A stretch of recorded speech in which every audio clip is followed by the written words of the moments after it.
Grabe talaga po ito mga Duterte.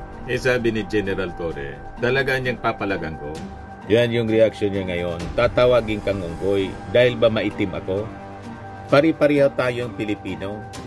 Marami namang kasing itim ko na Pilipino. So, lahat kami unggoy. Paya kasi siya mga kababayan. Kaya ang pwede niyang gawin, mag-insulto na lang.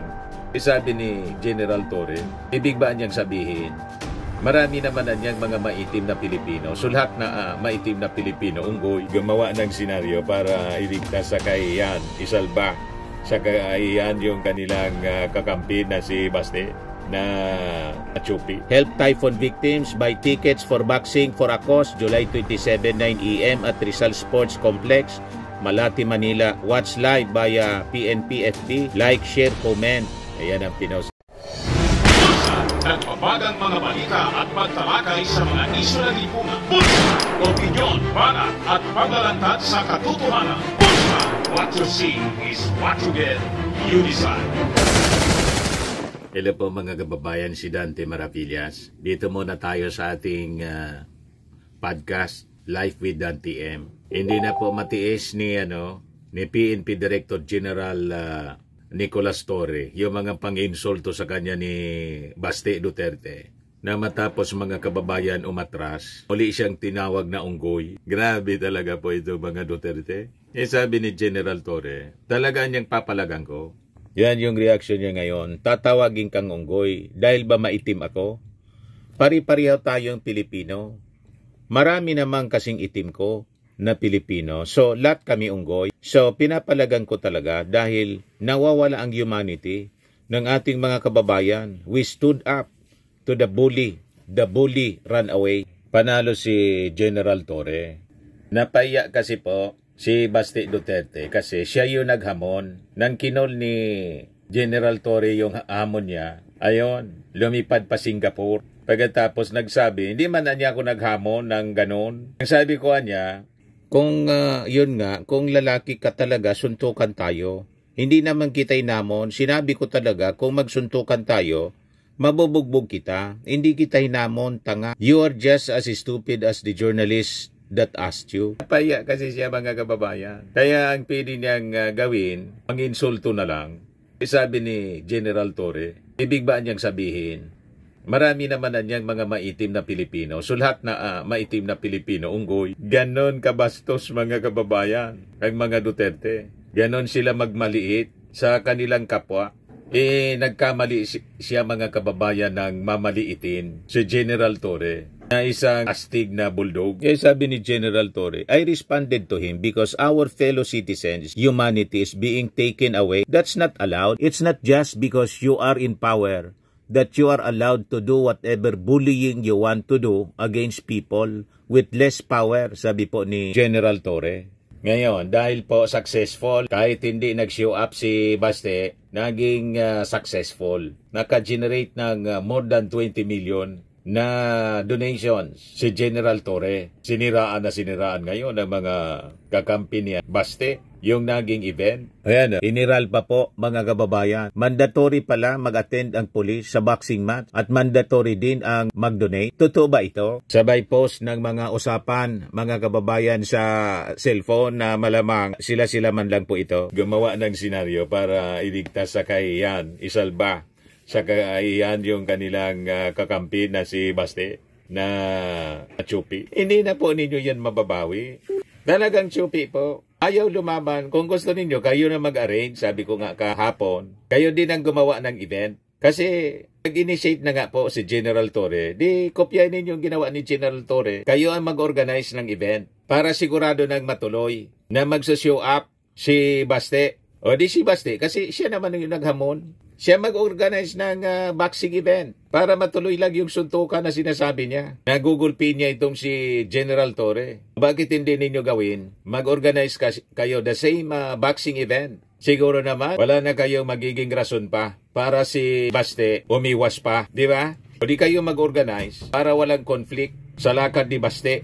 Tapos, kung gusto ni Baste na sukatin talaga yung tapang ni General Torre after the boxing event, firing event naman sa bundok. Magabulan sila sa bundok, firing event. Dito masasukat natin kung talagang matapang itong si Baste Duterte. Kasi maghamon pagkatapos ng pinatulan ni General Torre, hihingi na ng mga kung ano-anong kondisyon. Sabi ni General Torre kahapon, ito anyang hair follicle. Pwede niya anytime. Pero kaming dalawa niya, kami lang na dalawa. Huwag nang idama yung iba, pati yung ating Pangulong Bongbong na magpa-hair follicle pa at saka lahat ng opisyal. Imagine, idadamay lahat ng opisyal sa buong Pilipinas. Kailan pa yan mangyayari? Huwag idama yung ibang mga opisyal sa inyong pong pagyayabang. Di kayong dalawa, sabi ni General Torre, kulan niya ako. Tayo lang magpa-hair follicle. Kailan mo gusto?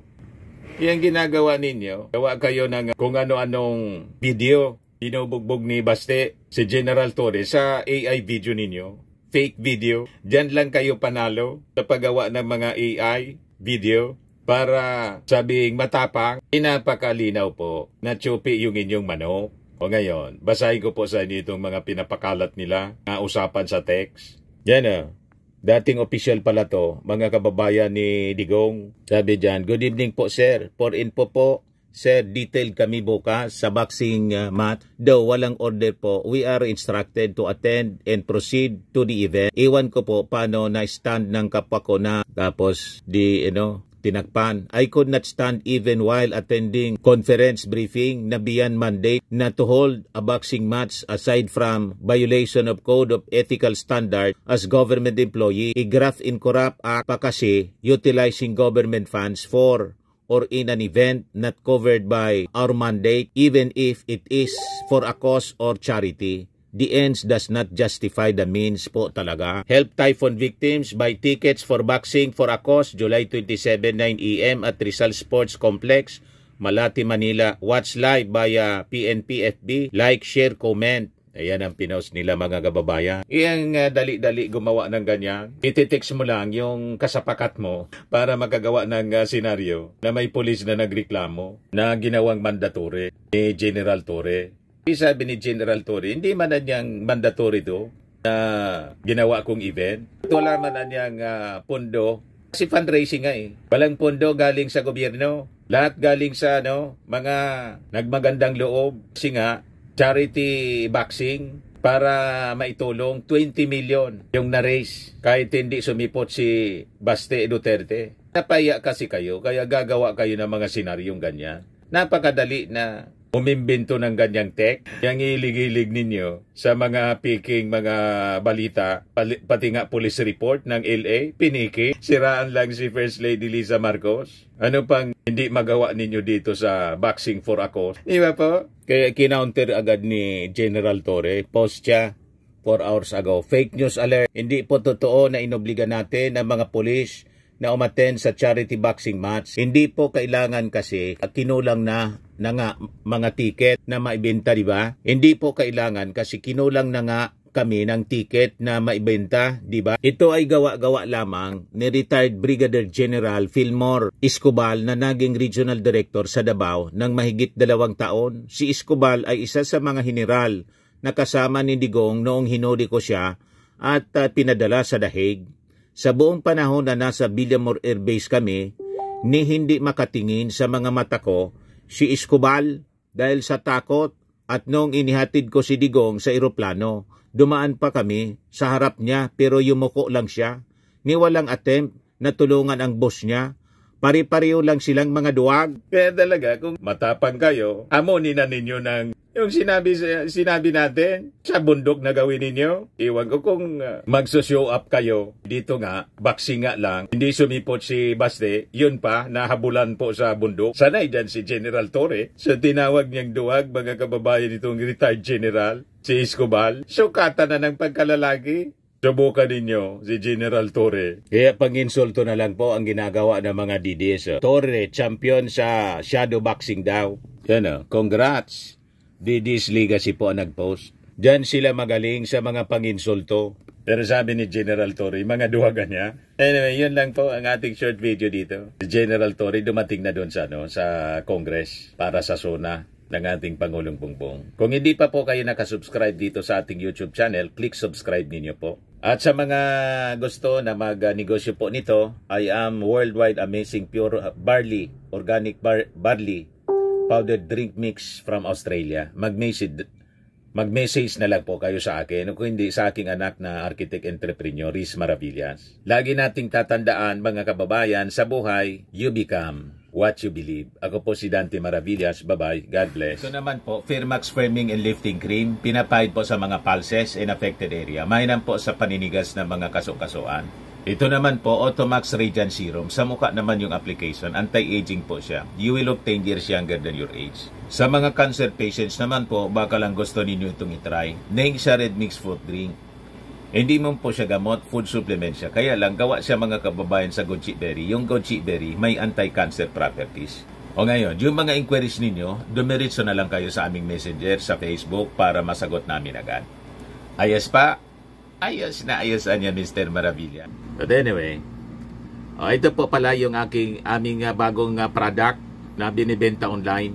I am Worldwide Amazing Pure Organic Barley Powdered Drink Mix from Australia. Negosyo to ng aking anak na architect entrepreneur, Riz Maravillas. Ayan po. Kontakin na lang po ninyo siya, Riz Maravillas on Facebook.